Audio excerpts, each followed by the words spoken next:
Hello and welcome to China Robots News. This is a weekly update of China's embodied AI sector, and this is the first episode in August. Let's start with a fun comment from a viewer on the previous episode about LimX robot. He said that if he won the lottery, he would buy 10 of them as maids or housekeepers. LimX Dynamics, or 逐际动力 in Chinese, recently opened pre-orders for its full-size humanoid robot, LimX Oli, starting at around $22,000. It comes in 3 versions, with heights ranging from 165 cm to 175 cm, and the arm lengths from 70 to 80 cm. Backed by Lenovo, Alibaba, and New Capital, LimX continues to gain traction. The demo video looks also impressive.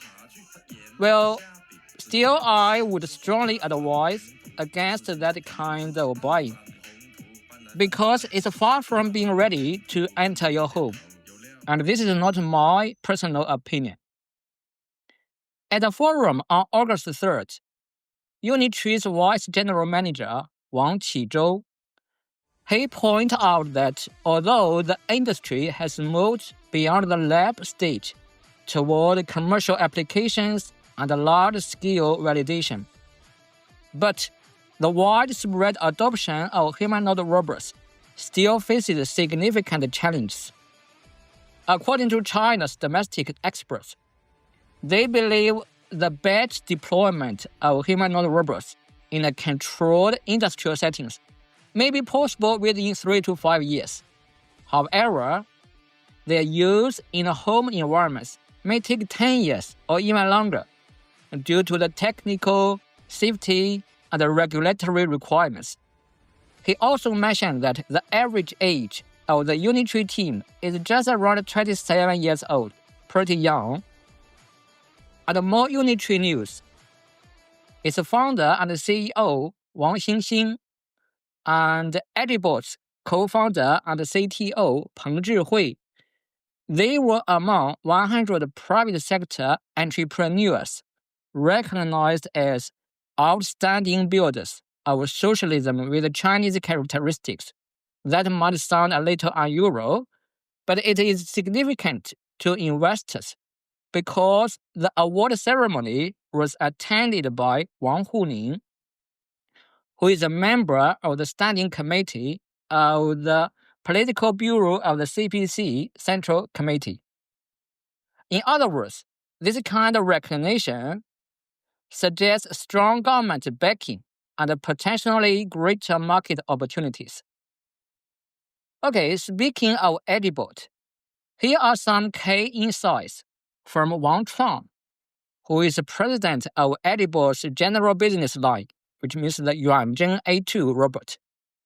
In an interview with NewNewthing and Yicai Magazine, Wang Chuang mentioned that many robot companies in China have yet to achieve the transition from remote control to autonomous working.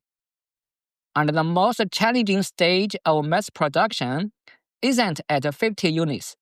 It's actually at 200 units, because it becomes financially unviable if relying on manual labor. Around 80% of humanoid robot companies are likely to fail during this go-to-market phase. Only 1/3 of the components are relatively mature, according to Wang Chuang. There are many misconceptions about Agibot due to a failure to distinguish between its exploratory products and its mass production models. He also said that Agibot's main competitor is not Unitree, but Tesla, because Tesla has the financial resources to operate for 5 years without profit, and Tesla controls its own application scenarios.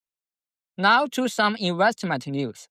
Jingdong, or JDcom, it led a nearly 200 million yuan investment into the embodied intelligence startup, RobotSense. Robot science was established in December 2024 by Tian Ye, a Stanford graduate and a former Apple employee, together with Shaolin, who is an associate professor from National University of Singapore. What's remarkable is that this marked the fourth investment into embodied AI by JDcom in 1 month. It invested in Agibot in May, followed by Spirit AI, LimX, and Yuanzheng AI in July. Also at the WAIC in Shanghai, JDcom showcased its large model brand, Joy AI, and embodied intelligence brand, Joy Inside. JD.com is in competition with Meituan, which has made investment in embodied AI in a more consistent and slower way. The next company is Galaxia AI, Xinghai. It is certainly a company worth watching if you want to understand China's humanoid sector. On August 1st, Galaxia AI joined other companies, including Huawei, Alibaba Cloud, to co-develop a pilot-scale embodied AI harbor in Hangzhou High-Tech Industrial Development Zone. This initiative is led by Hangzhou SCT Group, which is a subsidiary of the state-owned Hangzhou Capital. So this vehicle aims to bridge the gap between the laboratory and the industrial application. It will serve as a kind of accelerator with 4 functions: to providing the computing power and data, model training, and one-stop testing and evaluation. So in China, cities like Beijing, Shanghai, Shenzhen, and Hangzhou are quite actively supporting the embodied AI development. Next news. Big tech companies in China are competing to build embodied intelligence ecosystems. In June, Huawei introduced Cloud Robot based on its Pangu models. And in July, Tencent's Robotics X Lab, along with the Futian Lab, released the Tairos platform to accelerate the development of embodied intelligence. I have made a separate video to introduce Robotics X, such as its self-balancing unmanned bicycle, quadruped robot Jamuka, and elderly care robot prototype Xiaowu the 5. Check that out if you are interested. Next, NewNewthing Robotics or Songyang Dongli. It announced on August 1st that it delivered 105 humanoid robots in July alone. This included 92 N2 units and 13 E1 units. This represents a significant increase from 38 units delivered in June. The company urged customers to remain patient as it expands its delivery capacity. N2 made an impressive performance at the humanoid robots half marathon held in April in Beijing's A2. Another rising star is Zeris Robotics or 零次方机器人. It was incubated from Tsinghua University's AI and Robot Lab. It raised hundreds of millions of yuan.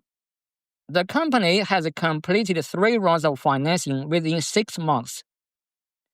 In May, Zeris unveiled its foundational model, Zeris V0, along with its wheeled arm humanoid robot, Zeris H1. The company plans to deliver 500 robots by the end of this year. Finally, Beijing will host the World Robot Conference, as well as the first World Humanoid Robot Games at the National Speed Skating Oval from August 15 to 17. This event will feature 26 main competitions, along with several sideline activities. Although it was called World Humanoid Robot Games, but the website is only in Chinese. I wrote an email to that website and asked them why there's no English version, and I didn't receive any reply. And that's all for the first episode of August. If you are interested in China's humanoid robot development, feel free to subscribe to my channel. See you next time. Thank you.